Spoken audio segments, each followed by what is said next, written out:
So today we're looking at factorial notation and how we can mix up the order of different letters in different words. So start off with a little investigation. Let's pretend we've only got the letters A, B, and C, and we want to know how many ways can we mix up all these letters and make new words. Not actual English words, but three-letter combinations. There's a couple rules here. You're not allowed to repeat any letters, and you need to use all the letters. So an example would be ABC or ACB. These are two different permutations of the letters A, B, and C. I think that's the only possibilities that start with the letter A. So one way that you can list all the permutations very systematically is to fix the first letter and then switch around the last ones. So I'm going to fix the first letter as B. I'm going to list the rest alphabetically. And then I'm going to mix them up for the next one, mix up the order. And that's all the possibilities that start with B. Then I'm going to start with C. Write the next letters alphabetically, and then mix up the order.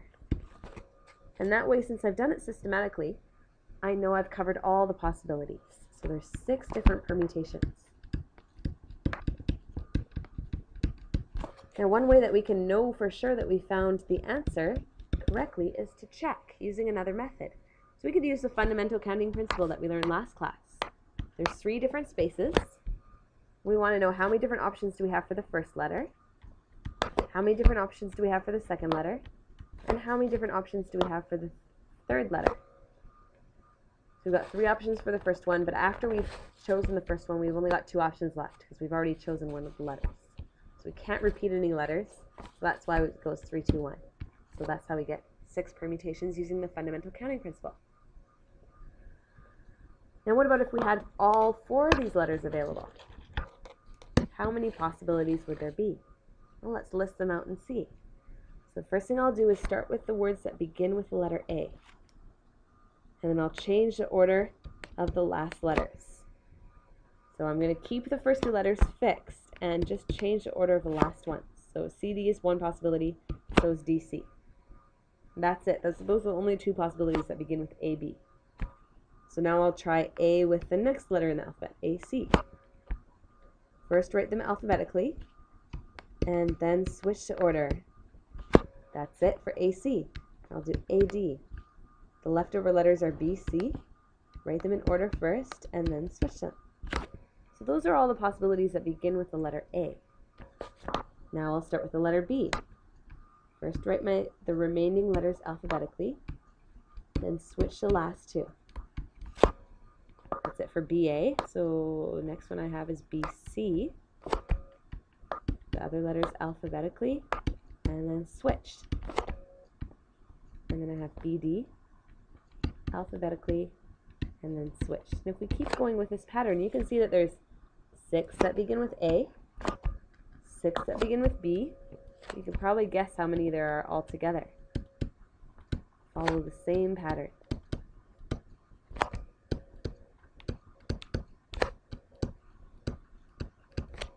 You have to be somewhat systematic when you do this. Otherwise, how can you know that you've gotten all the answers? There's my 6 for C. And I should be able to write 6. Let's start with the letter D.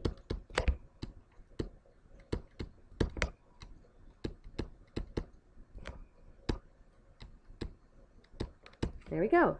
So altogether that would be 6 A's, 6 B's, 6 C's, 6 D's for 24 permutations. You can also find this by using the fundamental counting principle. 4 possibilities for the first letter, and we only have 3 letters left. Then we just have 2 letters left. And finally, 1 letter.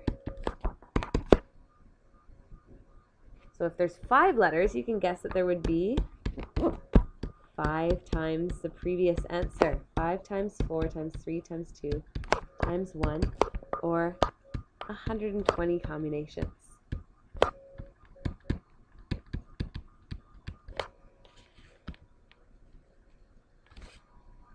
So how many combinations can you form by using all the letters in the word music? We can do this with the fundamental counting principle. So the first letter could be any of these ones. So 5 possibilities. After we've chosen it, there's only 4 letters left. We're going to choose another letter. And then we only have 3 options left. And 2 and 1. We're not allowed to repeat any letters. So just like A, B, C, D, E, there's 120 different possibilities for M-U-S-I-C.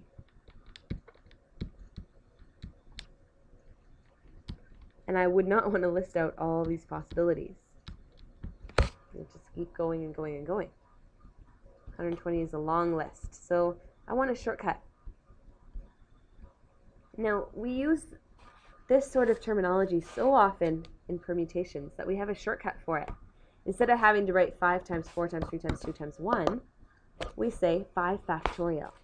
So this is the same as 5, and this exclamation mark in math means factorial. It means take every number smaller than that number and multiply it all together until you get to 1. Now, of course, you wouldn't want to keep going, because if you kept going, the next number would be 0, and then the whole thing would be 0.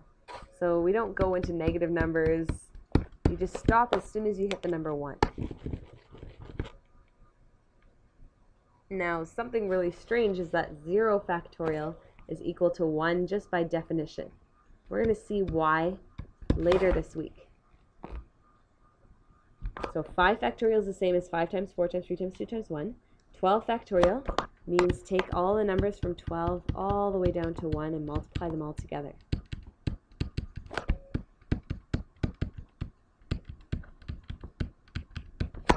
So you can see that the numbers get big really quickly. 12 factorial is a large number. Now, in order to calculate this on your calculator, instead of having to type in all those numbers, there's a shortcut. You would just push the number that you want first, like 12. Then you go to the math menu right below the green button. Go left to probability. Choose number 4 and hit enter. And there you can see 12 times 11 times 10 all the way down to 1. We can try 5 factorial as well. 5, math, left, 4, enter. Now notice that n must always be a counting number, so we can have no fractions.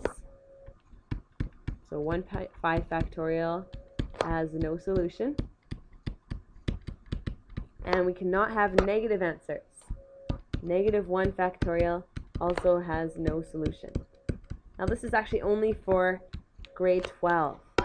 Once you get to university, there's actually something called the pi function.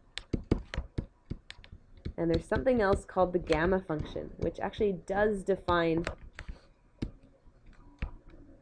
factorials for decimals and negative numbers. But that's very high-level mathematics. I'll post a link about that if you're interested. So now, the next question is how many 3-letter permutations can be formed using all the letters of the word clarinet? So that means that we can take any letters in this and put them together to form permutations. And we want to know how many different ways could we do this. So I don't only have to use the first 3 letters, I could use any 3 letters. I could make car.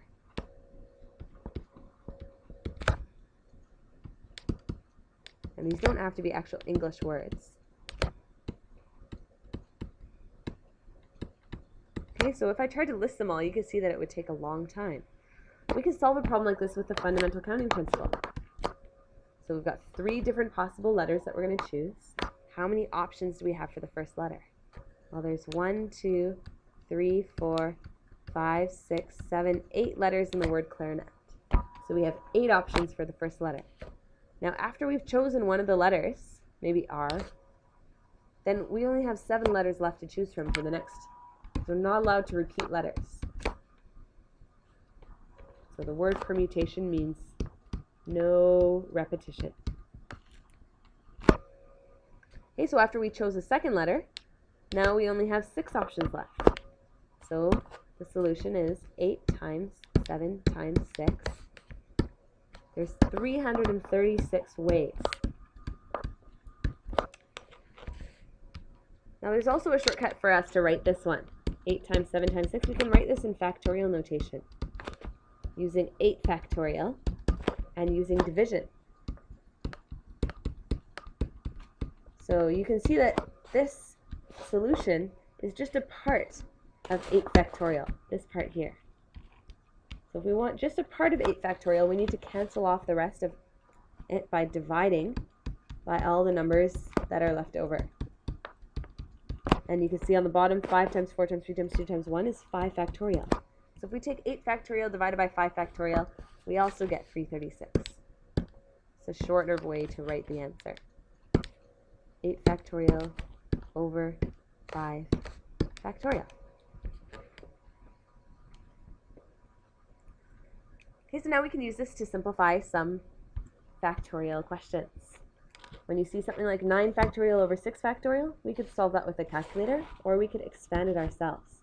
So this means 9, 8, 7 times 6 all the way down to 1.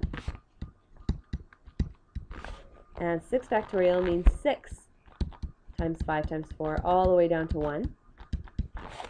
So you can see that 6 divided by 6 is 1. Most of these terms cancel off. And the answer is 9 times 8 times 7. Now you're allowed to use your calculator. So 504. When you're subtracting, we need to look for common factors. So 7 times 6 times 5 times 4 times 3 times 2 times 1 minus, we want to take something out and leave the rest in brackets. So whatever is a common factor. Both of these terms have 5 times 4 times 3 times 2 times 1, so we can take that out of this expression. And in brackets, we're left with 7 times 6 minus 5 times 4 times 3 times 2 times 1 divided by 5 times 4 times 3 times 2 times 1, which is 1. So 5 times 4 times 3 times 2 times 1 is also known as 5 factorial. 7 times 6 is 42. So we get 5 factorial, which is 120, times 42 minus 1, or 41. So this is 4920.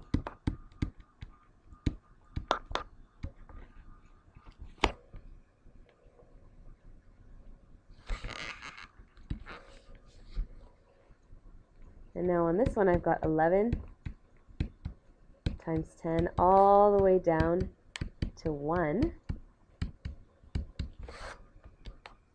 And then 5 all the way down to 1. We have 9 all the way down to 1 in the denominator, and 6 all the way down to 1. So a lot of terms cancel off in the numerator and denominator.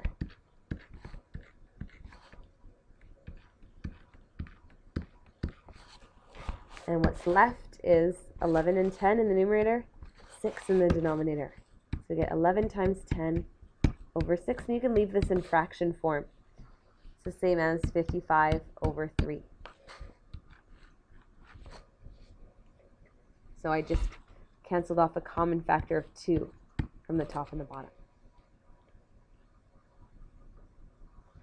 So if you want to take something like 15 times 14 times 15 times 12 and write it in factorial notation, what that means is we took 15 factorial, but we got rid of all the numbers from 11 to 1. So we got rid of 11 factorial. We divided those ones out.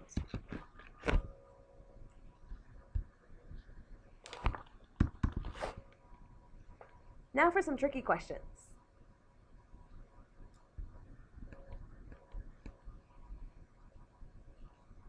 In these problems, we're trying to simplify the fraction, but this time instead of having numbers, we have variables.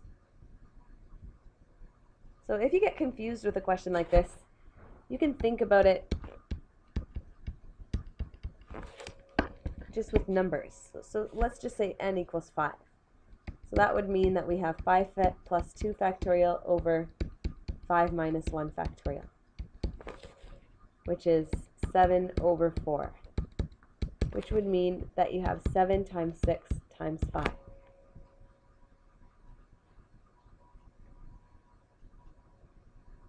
Okay, now a similar thing happens with n. So we're just saying that n could be any number. But we're not going to worry about some of the restrictions. Like, you can see that if you put 0 for n, that you get a negative number in the denominator. That wouldn't be good. So there are some restrictions here. N can't quite be anything. But with a problem like this, we're going to assume that n is a big enough number so that there's not going to be any negative results or any problems happening. So we're just going to kind of assume that n is, something biggish like 100. So what n plus 2 factorial means is it means start with the number n plus 2 and then multiply that by all the numbers that are 1 smaller going all the way down to 1. So the next number we would multiply by would be 1 smaller. So you take away 1. n plus 2 take away 1 is n plus 1. And then get it 1 smaller, so n plus 0. And keep getting smaller and smaller. n plus 0 and then n minus 1. And you keep going, n minus 2, n minus 3, n minus 4, all the way till you get down to 1. Now in the bottom denominator, we start with n minus 1.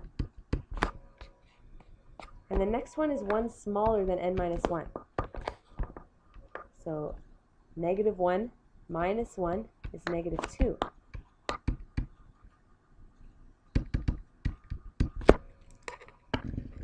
And the next one on the top would also be n minus 2. I would just write a couple more terms up here. And keep going with the same pattern. So you can see a lot of terms cancel off. And you're left with just n plus 2 times n plus 1 times n. And you don't have to expand that. But you can see in our example that matches. This is n plus 2, n plus 1, and n, because n is 5. Okay, so if you get stuck, you can think about it in terms of real numbers, and then go back to symbolic manipulation.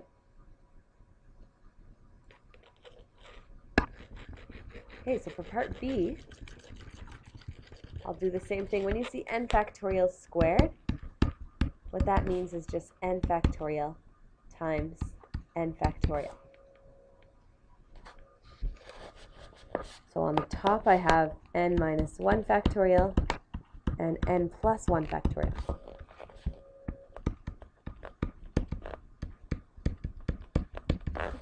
So if I expand this, the first one means I'm starting with n minus 1 and I'm gradually getting smaller. So negative 1, take away 1 is negative 2. And then I keep getting smaller, negative 3, all the way down to 1. And then I'll do the next one.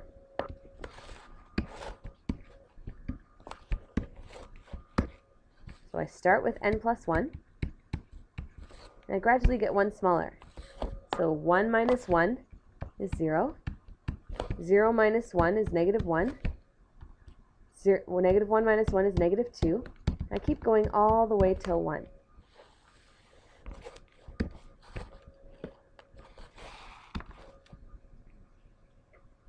Now in the denominator I have two n factorials. N factorial times n factorial. So n factorial means start with n and then get smaller. So take away 1 and then take away another one and take away another one and keep going until I get all the way down to 1. Same thing for the next n factorial. I start with n and I keep going down until I get to 1. So there's lots of common factors that'll cancel in these questions. N is the same as n plus 0. And I'm left with n plus 1 in the top and n in the bottom.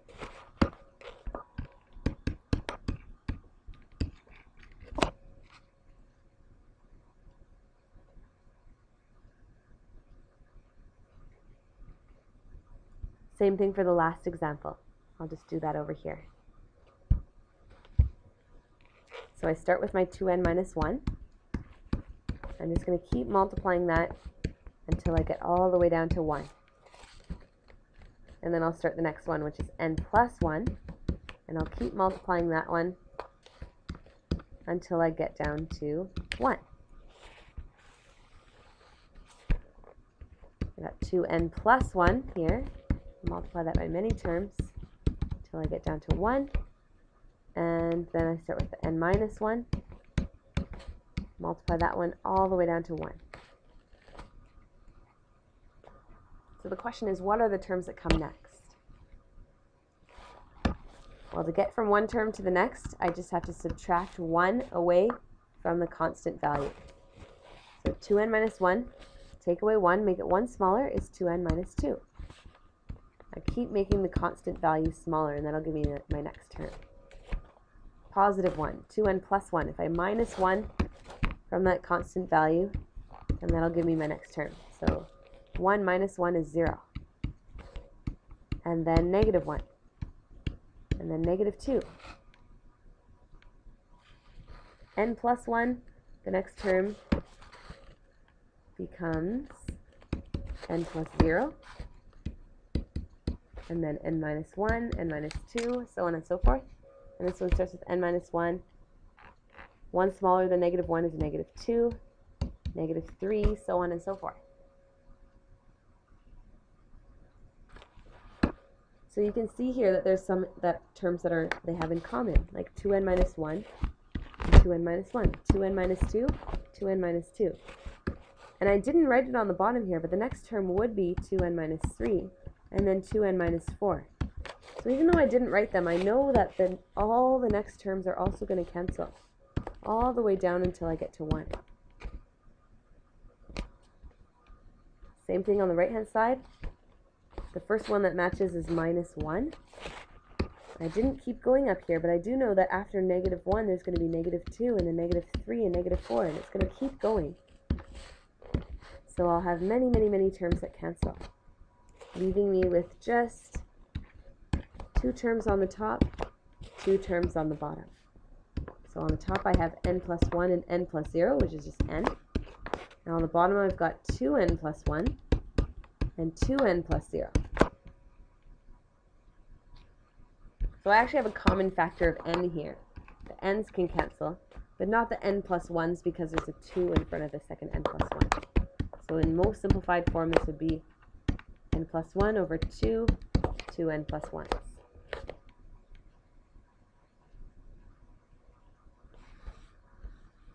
Now we'll skip the permutation questions for today and we'll do them tomorrow. But I do want you to do question C, which is very popular for an exam.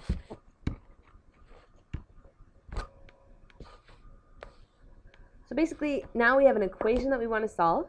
We want to figure out what number can you put in for n, so that when you multiply this by 3 factorial and divide by n minus 3 factorial, that you get the number 72. So let's expand this out. We have 3 factorial is 3 times 2 times 1. N minus 1 factorial means start with n minus 1 and get smaller all the way till you get to 1. And n minus 3 factorial means start with n minus 3 and get smaller all the way till you get to 1.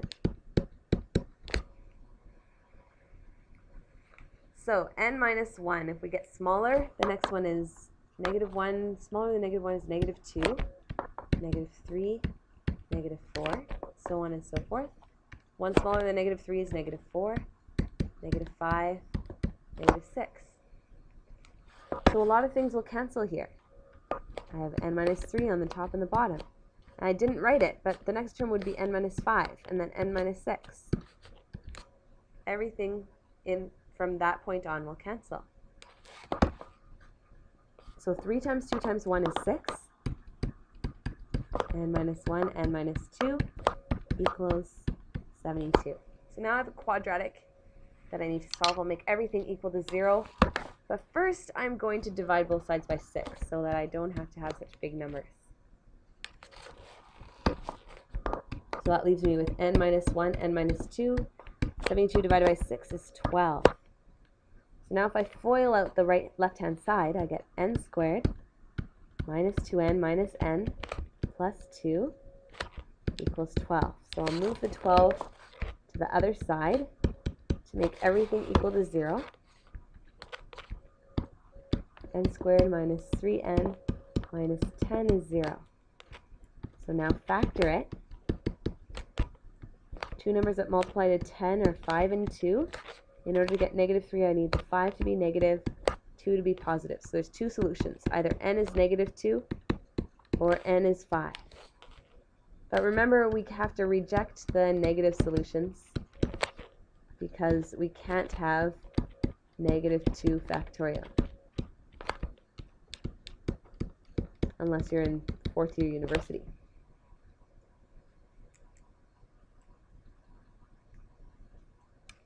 So the last problem is, how many ways can 5 people be seated around a round table so that the relative arrangements of people in the group is different? So what that means is that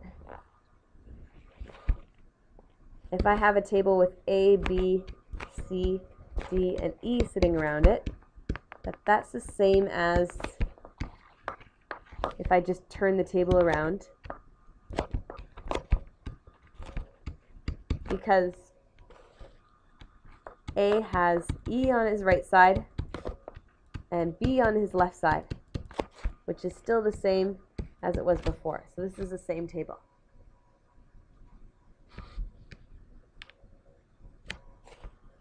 But if I had A, B, E, C, D, this one would be different.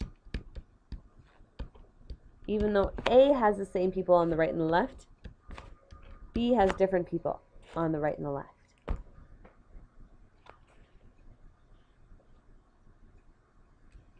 So if I write this in a line, A, B, C, D, E would maybe be the way to describe this table if I start at like 12 o'clock and go around clockwise, whereas the second table would be E, A, B, C, D. I'm going to say that those tables are the same. And same thing if I put D first or C first.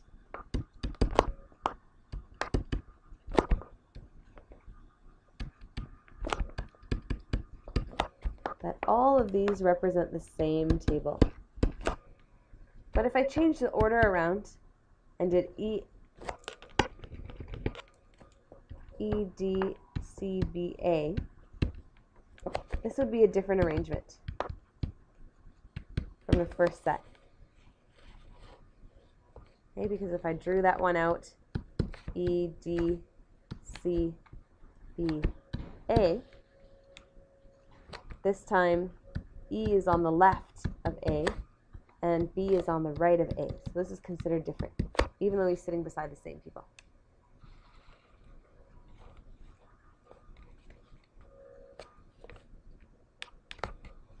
Okay, so these are all the same variation. And this one also comes with variations. If I rotated the table, if I put A at the top, then E would come next and D, C, B. These are all considered the same. If I put B at the top and then A,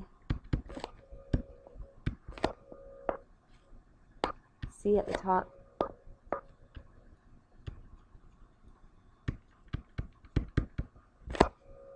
or D at the top.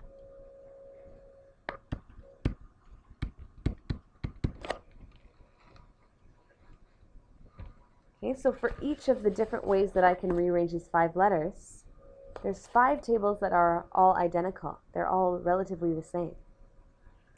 So I can rearrange all those 5 letters in 5 factorial ways, but I have to divide by all the ways that are identical. So for each table, there's 5 ways that I could rotate the table. So there are 5 factorial over 5, or 24 ways that I could adjust the seats. So your homework for today is page 321, numbers 11 to 19.